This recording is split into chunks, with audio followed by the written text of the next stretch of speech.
And I understand this is a split call. Sue Williams, CEO.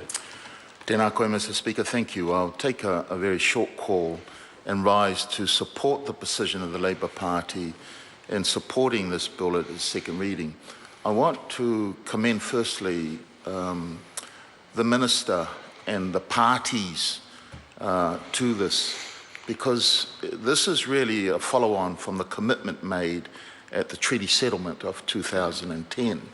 I also want to commend the Hawke's Bay Regional Council, and I think it was an important step that they come on board and that they be consulted on this, and commend them for their commitment that this regional planning committee be formalised.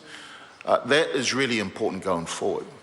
I then want to turn to my colleagues here, Meka Whaitiri Reno, and my Māori Party, Māori members in the Labour caucus, who have been vigilant in driving this and in voicing the concerns that, as expressed by Māori in that region, the iwi and hapu concern, and say that whilst we are sort of patting each other on the back at this stage, we've got to acknowledge that the pathway by which iwi and Māori, particularly those concerned with this treaty settlement advancement, has not been an easy one.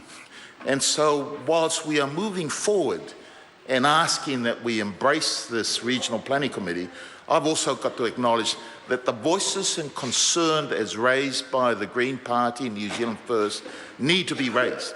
But we've got to still move forward and accept the fact that Māori do have a say that is important, or even more so, in regional development when it comes to environment. So if we look at the Resource Management Act, a lot of what that Resource Management Act incorporates in the various sections are as a result of the contribution of Māori and the recognition that our Indigenous people do have a significant say in how to protect our environment and protect this land. It was the Labour Prime Minister Norman Kirk who 40 years ago recognised that one of the unique features of New Zealand, and one that he was proud and we ought to be proud of, is the existence of Māori, their culture, their traditions, their language, which makes us unique. But he uses a word which I referred to, bleeding thread in the fabric of our society.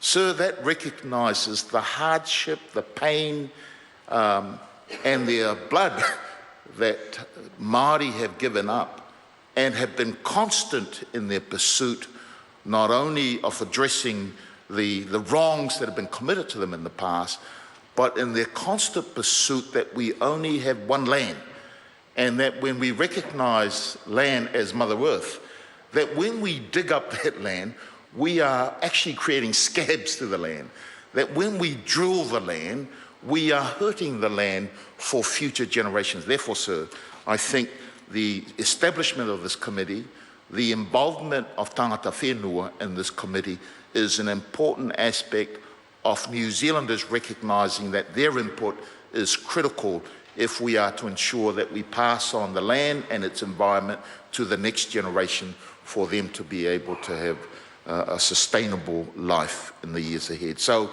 that's my contribution in acknowledging all of those who participated, but more so those who have gone before us, who have been involved in those discussions, those debates on whose shoulders we stand on today. Tēnā koe. Marama